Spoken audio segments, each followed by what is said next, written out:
Ah,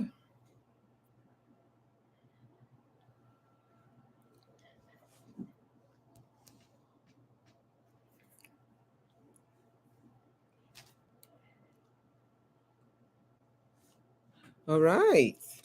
I don't know where my hair should go. It's going in too many ways. There you go.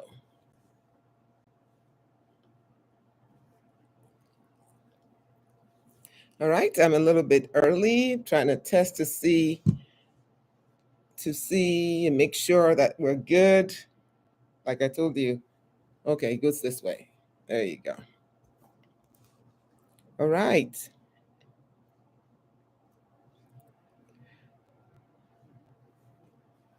Get out of my face. Out of my face. There we go. And we are live. Woo woo. Join me. It's supposed to be at 12 my time, and it's 8 o'clock Nigeria time. It's 8 o'clock UK, and just figure out your time zone from there. All right. Welcome, welcome, welcome. Yeah, I'm a little bit hot. Come on. What's this? All right. Today we're breaking the silence. Haha. We're breaking the silence. Once you come in, let us know that you're there so that you can join me. And we want to talk today about anything that you haven't been able to share, any questions you want to talk about when it comes to trauma. Those are the things we want to do today. Right? We still have 2 more minutes. So we still have 2 more minutes before I start. 2 more minutes, and then we will start the show.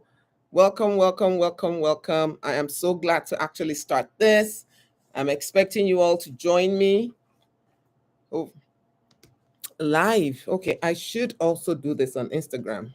Hold on. Let's do this on Instagram too. Let's go live. Woo woo. I see some people are already joining. Well done. Let's go live on Instagram too. Maybe we can also on share this on Facebook. Yep. We're going to share this on Facebook, and we're going to go live on Instagram. All right, Instagram. There we go. Oh, let's go live here. Live. Continue. Allow access. Allow access. Clean your screen. We're going to kill two birds with one stone, right? We're going to go live. All right. I should probably write the title.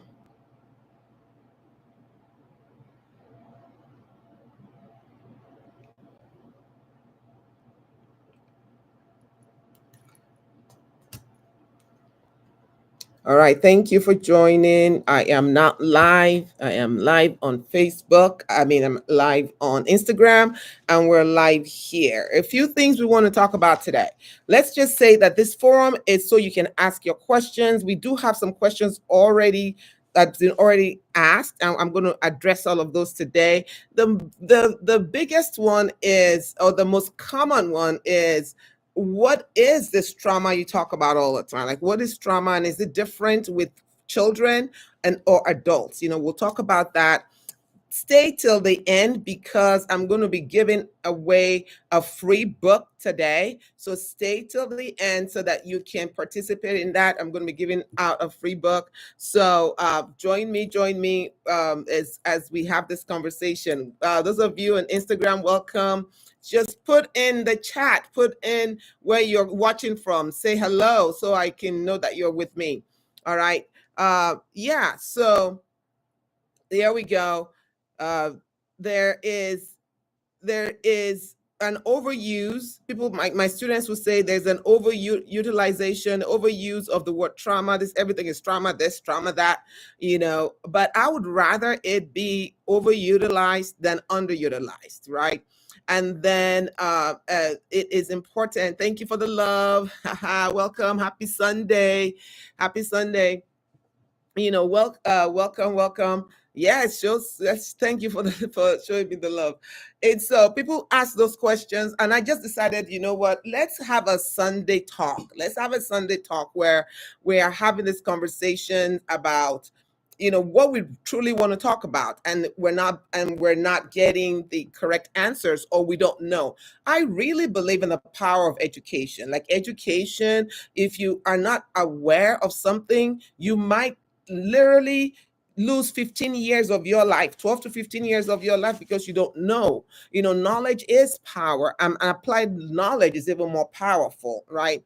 And so we are going to have those conversations in this place today. If you have questions that you want me to address in the future, please make sure that you write it down so that I can address those. So this first one is, what is this trauma you always talk about? Like, I want a definition of it, right? And so let me start with that. It is, trauma is your response to what's happening. So trauma is your response to what has happened, to the devastating, distressing events that have happened in your life. It's how we respond to it. It's the after effect of traumatic experiences. That's what trauma is. That means you're traumatized, right? It's the after effect. That is the after effect. Is what it is. It is what how you respond to it, and how you respond to it could be determined by your support systems, is determined by your environment, is determined by epigenetics that we'll talk about, is determined by your developmental stage, it's determined by so many other things. But when trauma happens, it destabilizes you, and it shifts you into a person that is now adapting, that is now adjusting, that is now coping, as opposed to living. People like to say, yeah, I'm a survivor. I'm a survivor. It's good to be a survivor. You should survive, but we don't want to live as a survivor all the time. We want to actually thrive. We want to thrive. So that is what we're doing in when we're talking about trauma healing. Trauma healing allows you to go back to those spaces where you have been hurt and you have been destabilized, and actually do the work of healing back there. A lot of people, even a lot of therapists, will do the work of the trauma responses. They will they will help you with the anger issues, the relationship issues, insomnia issues, all of these issues. They will help you with the depression, the anxiety. They help you with those things, but it takes some skills to work on the trauma itself, right? And this is not therapy. This is just educational. So I'll endeavor to answer your questions. And then the next question was, what is the difference between the trauma for children and traumas in adults? How does it manifest? You'll find out that for children, the trauma manifests in their behaviors. It manifests in it could be very physiological, though they having nightmares, or they have stomach ache and headaches, and they don't want to go to school, and or they start wetting their bed, or they start just like sucking their thumb when they weren't doing it before. They start isolating. So watch out for those cues, or they start hanging out with a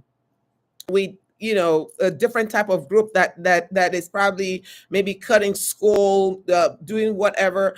But this other group, though, that people don't really talk about, this is the group that actually overcompensates. All right, so there are 4 trauma personality types. Okay, there's more, but we'll talk about the 4. Now, there's this four. The first one is the fight. So when you have the fight personality, you're the one that is going to become aggressive. You're the one that before they give it to you, you give it back to them, right? And so if you have somebody who is abrasive, who wants to give it to you before you give it to them, if you have somebody who is constantly on the defense, there's almost like they have a chip on their shoulder. That person is compensating. That person is in the fight personality, that trauma personality. But the whole point is, I am not going to let you mess me up again. I'm not going to let this group of people, hurt me again. So I'm going to do something different. I am going to attack you before you attack me. So they can become bullies. I'm going to make sure that my life is not impacted by somebody else again. And so they will make those decisions, and they will kind of get in the driver's seat and make sure that they're driving their lives. They'll build walls around them. And the way they do that is by being the one that would attack first. And then you have the flight personality type, and the flight personality type is the overachiever. Your flight personality type is the perfectionist, and children who have this are difficult to recognize, because they're achieving, they're doing well in school, they have the first class, they have the 4.0s, they're going to the best schools, they're getting all accolades, and things seem to be going okay with them. Parents usually do not see this coming for them, because they think, oh, there's just the scholar student, the stellar student, the one that can do no wrong. And these children, by the way, are the ones that sometimes will become suicidal. They become very depressed, and because things have happened to them that they've not been able to articulate. But they keep on, surrounding themselves with achievement, and that group is difficult to recognize. And then you have the freeze personality. That freeze personality type, that personality type is frozen. They don't like people. They don't want people to people hurt them, so they do not want to be with people at all, right? And this personality type will find ways to isolate. If you're married to one, they don't want to go out, they want to stay home. They find the way to go to keep moving away from people. They keep moving away from people.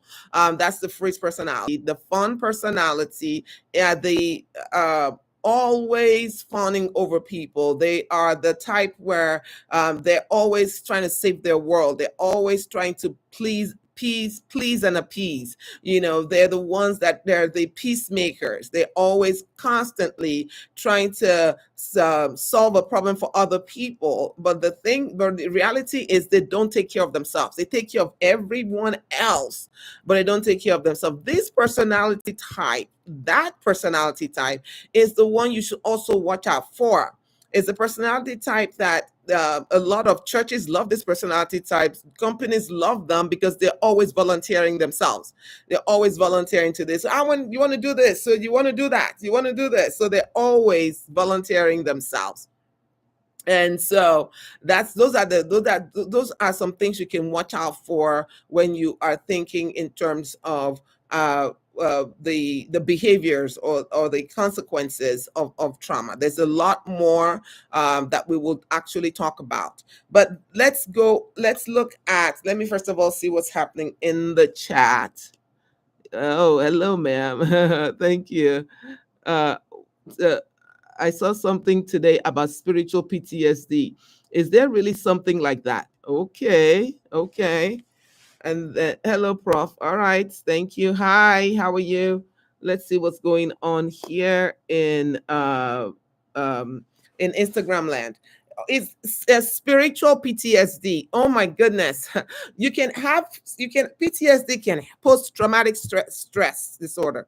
Okay, so PTSD can happen um it, when you diagnose PTSD, it has to be something that has come to either cause death, sexual assault, it has or something that has that has come to shift you in such a way that it impacts you severely, right? A lot of what people are calling spiritual PTSD, they're pretty much saying spiritual trauma, because spiritual PTSD, unless it was death, unless it was rape, unless it was uh, uh, a a trauma that has come to your physical self, that's happened to your physical self, like an accident, or a natural disaster or something like that. It doesn't really meet the diagnosis in the PT in the DSM-5, but it is still a trauma. Just because it doesn't meet the diagnosis in the DSM-5 doesn't mean that it's not a trauma. It's a trauma. And when it has come to destabilize you. So what people are calling spiritual PTSD is when their minister, whoever is the head of the church, the pastor or something, they got abused in the church. Okay. If you remember back in the day, in the 80s, we had the whole Catholic Church priests, abuse and all of that. That caused some PTSD for some people because they were sexually assaulted, right? So that could count as a spiritual PTSD. So if you've been sexually assaulted, if you've been physically assaulted, if there's a threat or of death on your life, that would constitute spiritual PTSD. However, there are other traumas that happen in the church that might not rise to the level of PTSD, but it's still traumatic. And so you have things like gaslighting. You have things, financial abuse, where they're trying to take your money. There is you're getting advice that doesn't really move you forward. There are places where they isolate you from your family, and you don't get to talk to your family. There are different uh, so-called churches out there that do this. I remember a time when one of my daughters was in college, and there was this group in college that wanted to recruit her and her friends. And one of the ways that they do that is they tell them that Jesus said you should leave your father and your mother, and and cling on to, and carry your cross and cling on to me. So the first thing they tell them is you have to disown your family, which is not interpreting scripture correctly. So that didn't work, because I didn't allow that to happen, because I went there and I talked to those people. So there are things like that. So when we're talking about spiritual PTSD, we have to make sure that we're defining our terms very clearly, because if not, people will just throw these words around. Now, people who have been abused and go to places, of religious places. If you've been abused yourself, and you are going to find yourself a leader who is also going to abuse you. That's the way this works. And you might say you don't want that, but that's all you know, and that's what's going to lead, is you're going to gravitate towards, if that makes sense. Yeah. So today's Sunday, and I love to do it on Sunday, because we can talk about spiritual things. We can talk about healing, and I want to address 5 fundamentals today that I tell my people all the time. 5 fundamentals. They're just basic life skills. Everybody should be practicing this. All right. If you know, your 5 fundamentals. The first one is making sure you are breathing properly. So breath work, breathe properly. Deep breathing in and out slowly. Blow it out of your mouth like you're blowing into a straw. Make sure you're breathing properly. If you have a smartwatch, you get an app called Breathe, and it would help you go through this. It will help you go through it. It's also on your phone, and I know Android has it too, but the iPhone also has it.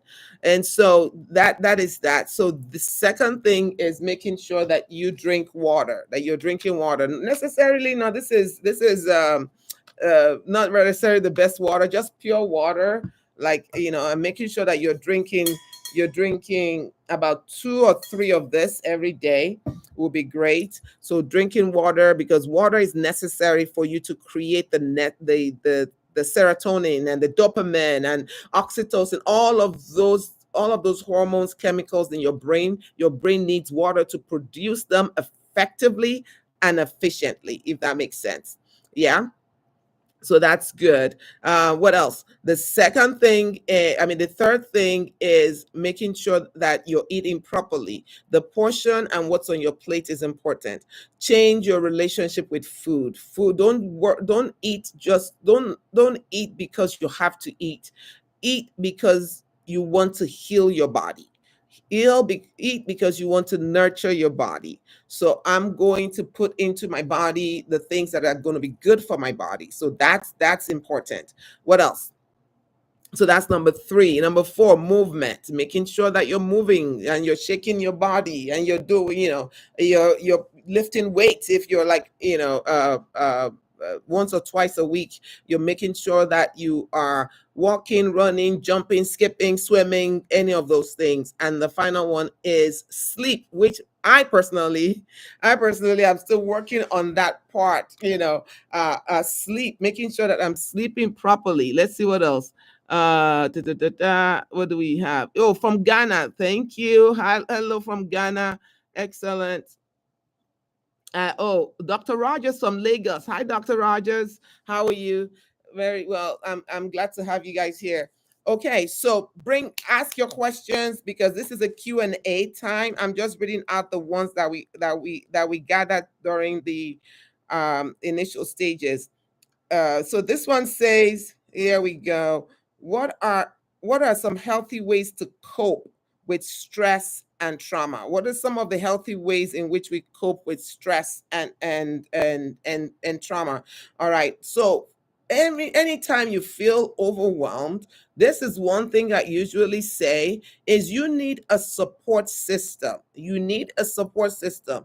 A lot of the times we isolate ourselves. We want to withdraw from people. Anytime you want to withdraw from people, know that that is you hiding. All right. So you need a support system. We all do. So the number for trauma informed is 6. At least 6 people in your lives that you can talk to, that you can be open and unashamed with.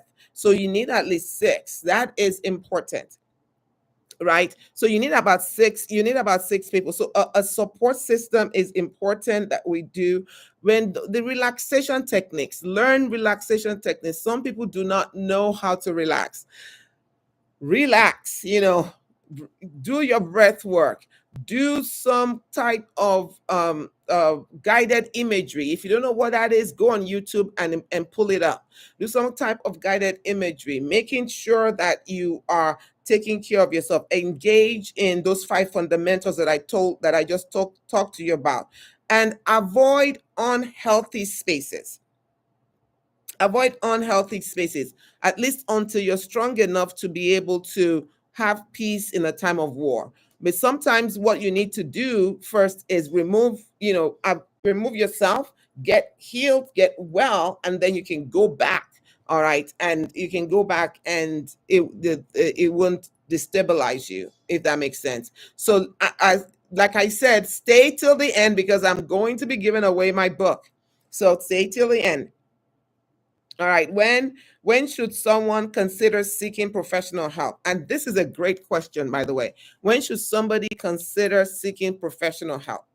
You should consider seeking professional help if your symptoms are interfering with your life. If it's interfering with your daily life, if it's interfering with your work life, if it's interfering with your relationships, if you're building walls around you, you need to talk to somebody. If you're feeling hopeless, if you're feeling in any way overwhelmed, suicidal, talk to somebody. Talk to somebody. We talk to a mental health professional, talk to a mental health coach, talk to somebody who is interested, or who is trained to help you. Is that, if that makes sense? So talk to somebody. It is in our culture, sometimes, we think that the more suffering the more suffering you go through, like it's almost as if it's a badge of honor. Like, no, you do not we don't have to suffer all the time. Come on, people, especially women. We don't have to suffer all the time. It's almost like, sacrifice. You sacrifice. I'm sacrificing. And so you keep sacrificing. You sacrifice at home, you sacrifice at work, you basically sacrifice yourself. There's no need to sacrifice yourself and lay your life down that way for people to walk all over. I mean, the last time I checked, you are also a human being. You are somebody who has been delivered, and somebody who is a child of God. Like, God is your father too. So why should you be the only one suffering and smiling? Fela had that song, Suffering and Smiling. Like, it's enough of that. We don't have to do this. I look at Black women, especially. I'm looking at us, and women do this, but I'm talking to, because my audience is mostly um African or Black American. And one of the things that we just need to stop is just stop being like a workhorse. A workhorse, like carry all of the load. Oh, stop carrying all the load. Come to me, all you who labor and are heavy laden, and I'll give you rest. And that is what we're going to take away this Sunday.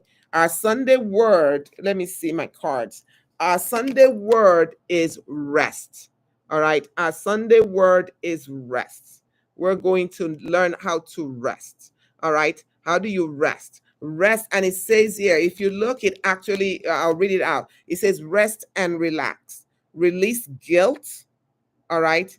And make your needs top priority.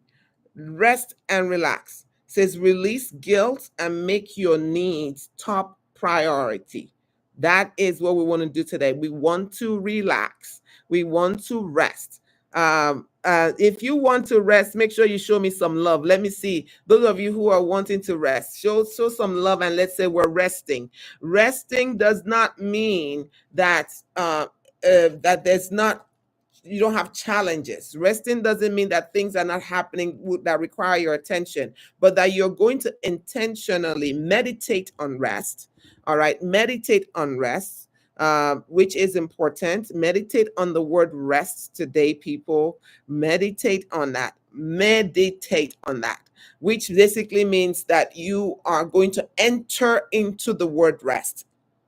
Meditation is a journey. When you're meditating, you're going to enter into it. You enter into rest. The entrance into your word gives life. So you are going to enter into that. How do you enter in? You're going to enter through what God has given you. You're going to enter through your imagination. You're going to enter through your five senses. You will look at the word rest. What does it look like? So you're going to see yourself in a place that is peaceful, and you're resting. You're going to see the colors. You're going to hear the sounds. You're going to feel it. It's almost as if you're there in your imagination. You're going to enter into rest, and what you enter into when in meditation becomes reality. So I'm going to enter into that rest. I'm going to enter into that place. I'm going to meditate on it. I'm going to think about it. I'm going to mull it over, and not just saying rest, but I actually see rest. I can taste it. I can hear it. I can touch it.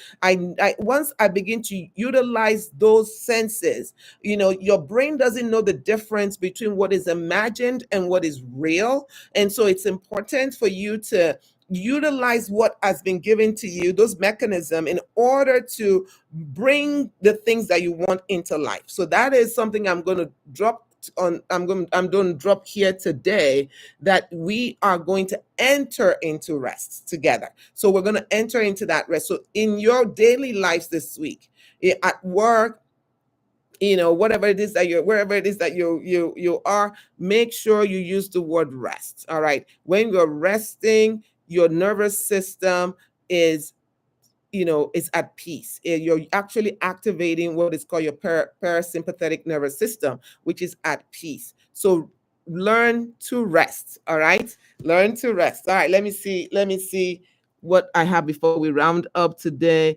How do I help a close friend who is in denial of trauma? Okay, I get that question a lot. How do you help a close friend who is in denial of trauma? The first thing you can do is be there for your friend. All right, be there for your friend. Let them know that you're available. But the worst thing you can do is constantly pointing it out to them. Oh, you need help. Oh, you need to get some help. Oh, you need to get. Don't do that. Let's not do that. Right. It's you people are ready when they are ready. There is an Igbo saying that the day you wake up is your morning. The day you wake up is your morning.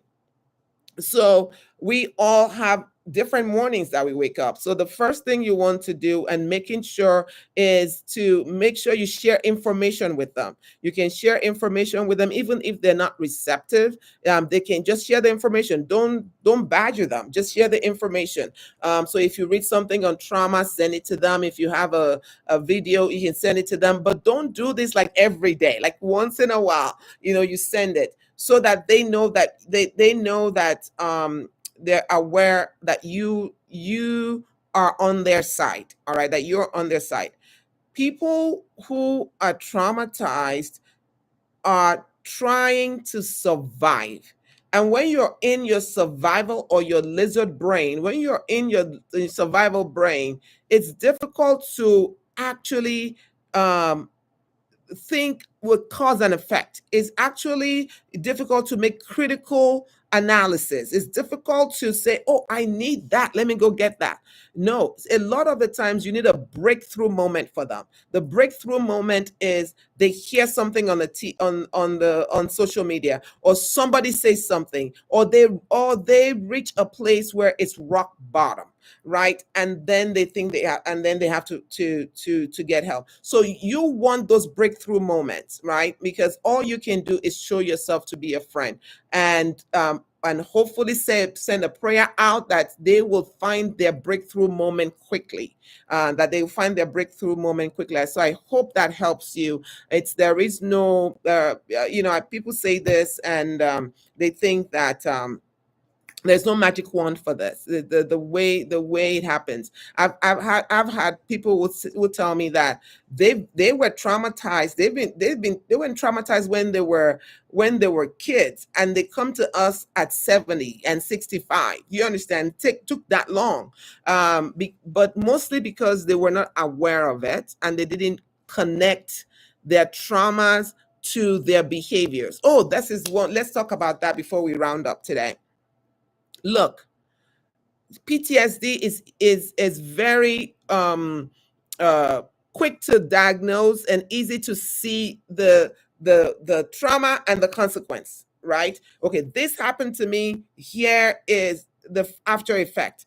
This happened. I got into a car accident. I got raped. I got this, and then this is what happened to me. So you can make those connections with PTSD unless it's delayed, and then that becomes another matter. However, when it comes to complex trauma or complexities of trauma, when it comes to CPTSD, it's a little bit different. Sometimes these are things that happen to you developmentally, things that happened to you long time ago, right? But in a lot of cultures, we don't talk about it. We don't talk about, somebody sexually assaulting you. It becomes a secret. We don't talk about, the physical abuse, because the physical abuse is part of the culture. People just beat their children. To happen when things start like, 80-hour weeks, there's so many things. You're afraid of commitments. There are a lot of halves in your life. Your things are you can't see things through to the end. It's you start something, you can't finish it, or you are overcommitted. You find that you are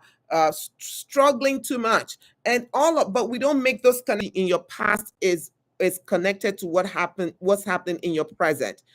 Trauma that is not processed, saying that it is important that we make those connections quickly, and so that we can do the work that needs to be done. So saying things like, oh, that's in the past, saying things like, oh, I've prayed about it and it's done, saying things like, I don't even want to go down that rabbit hole. You have to be careful about those things because the traumas are there, and if they're there, they're like land mines. They're like, those mines where you don't know where they are, and you step into it and psh, it explodes, and people are like, oh my god, what happened? It's been there all the time. So we have to make sure that we detonate those minds so that we can live the life that we're supposed to live. We can live the life that we're supposed to live. And part of doing the work is finding somebody to help, and it's finding somebody that can um, that can advance, help you advance into the place that you were born to advance to. All right, so that is that. Let me see what any other questions. How do spiritual people deny mental health challenges? Oh, wow. Ah, what do we need to support? What is this one? What do we what what do we need to support and not? I don't understand. What do we need? Wait, what do we need six support and not three? Jesus has three.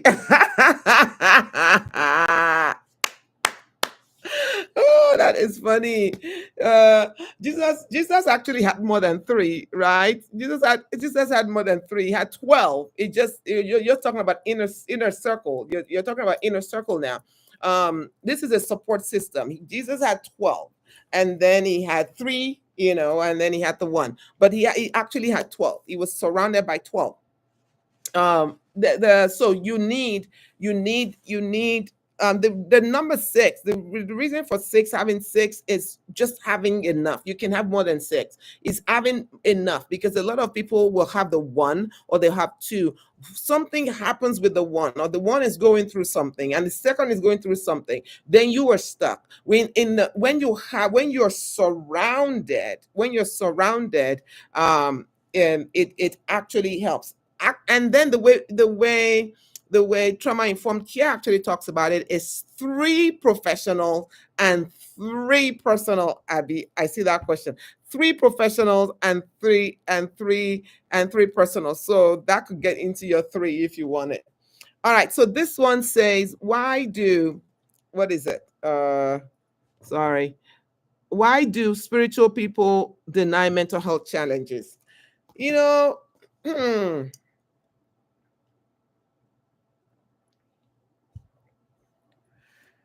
we can say some spiritual people, deny mental health challenges because they don't even believe in mental health.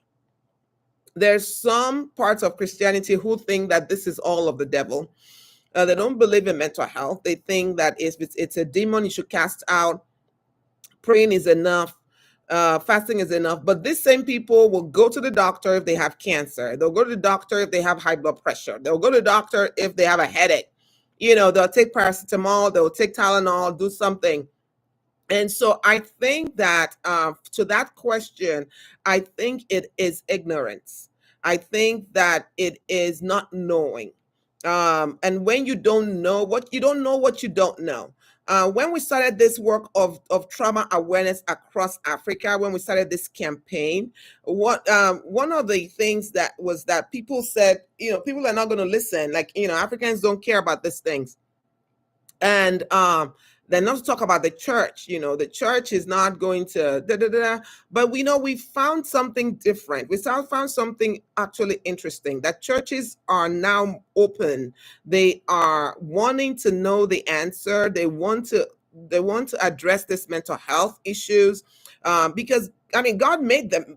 God made our emotions and our psyche. So why would we want to relegate it, right? And so just like keys have been given for the kingdom, I think that people have been given keys to actually help unlock emotional healing, psychological healing. And like I said, it's ignorance, because people don't understand what mental health is. They think it means that you're crazy, which is not. All right. Literally, it says mental health is like you are emotionally well, you're psychologically well, that you are spiritually connected, that you're socially connected, that you are financially able to support yourself, that you have good relationships, you take care of your environment. Like, it's everything. Mental health is everything. There is no health without mental health. And so I don't think that people should be denying this. I suggest to pastors and ministers and people who are in religious spaces to bring people in to actually have these conversations. Bring in skilled people so they can have conversations. We've been fortunate to be invited to speak and to share and to train the different religious groups, right? And especially when we start talking, we had this particular church when we first started a few years ago. We wanted to go talk about trauma. They told us we cannot use the word trauma. We can't even do that. And that's fine. A rose by any other name is a rose.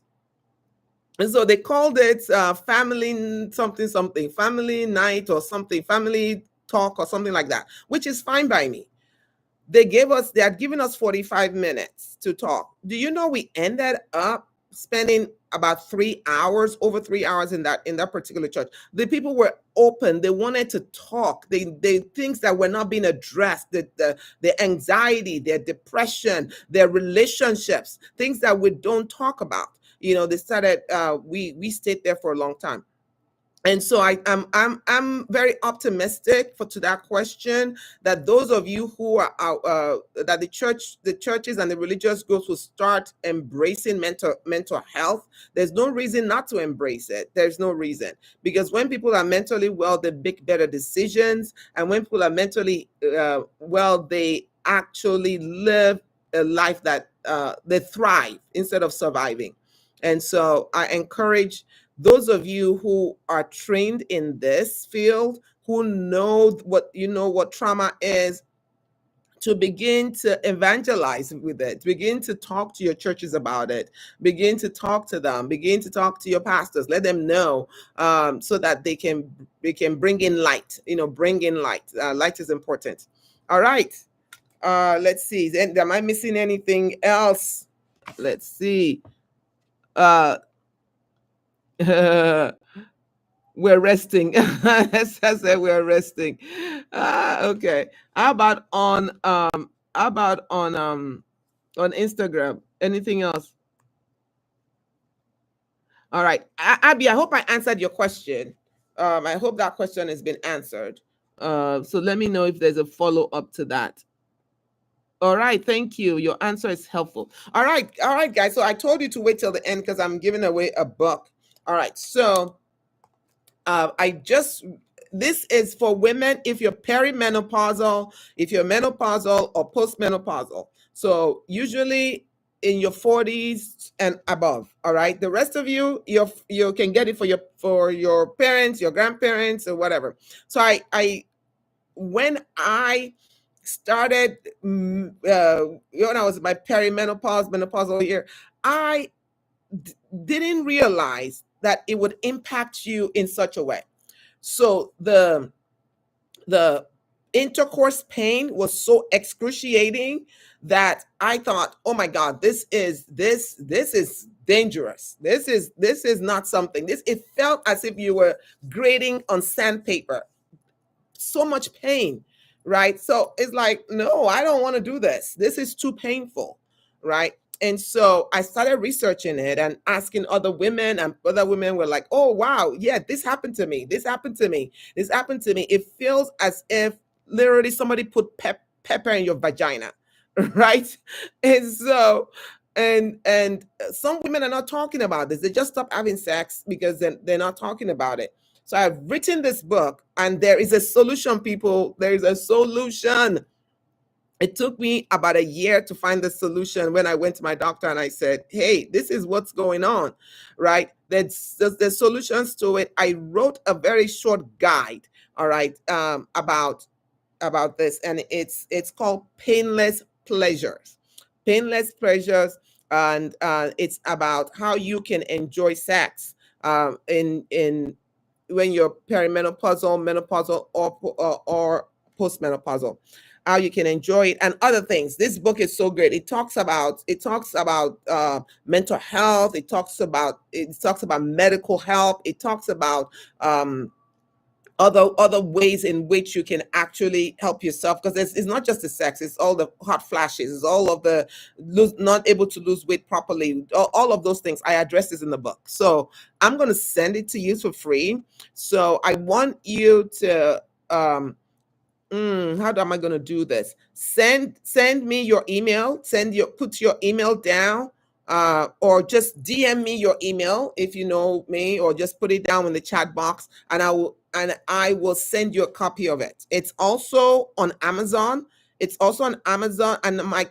I've made it free on Kindle. So if you have Kindle, go on Amazon and download it for free. It should be $0, zero zero zero nothing. You shouldn't be paying anything for it. I think I have it up for like 7 days. So if you are in that age bracket, or even if you're not, get it now so that you don't have to suffer what we suffered. So get it now, and it's on Amazon for free. I think that's the best way. It's on Amazon for free. But if you live in a place where you don't have access to Amazon, which I don't know, send me a DM or put it in the chat box, and I will send you a free copy of the book. All right. All right. That's it for today. I think we did well. Let's see. Anything else? Watching from Kaduna. Make sure you get one for your wife. Olayemi watching from the UK. All right. Well done, well done. And Instagram, the offer goes to you too for Instagram. Those of you, put it in the chat box, or go on Amazon, Akindotun Merino, and it is called Painless Pleasures. Painless Pleasure. All right. So Painless Pleasure, Akindotun Merino, and you should be able to download the Kindle for free. All right. It's on Kindle for free for a few more days. So go ahead and do that. All right. Thank you for sharing space with me today. Share this with your friends. Send us your questions, your friends, your frenemies, any people who have issues. Talk to them. Tell them to come on this show. We're going to be doing this on Sundays. All right, we're going to do this on Sunday. So tell them, so that we can begin to, help people erase stigma. Know that you're not alone in this. All right. Thank you for joining me today. Have a good one. Bye, everyone. All right. Instagram, bye. I'm going to how do I log out of here? Okay.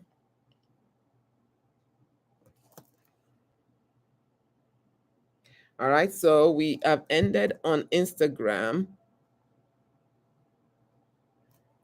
and YouTube. Thank you, thank you, thank you, everyone. Those of you who came late, you're gonna have to watch the recording. What can I tell you? Oh, Daniel, you were there. All right. I didn't see you. Okay, well done. Spent almost I'm gonna end the stream.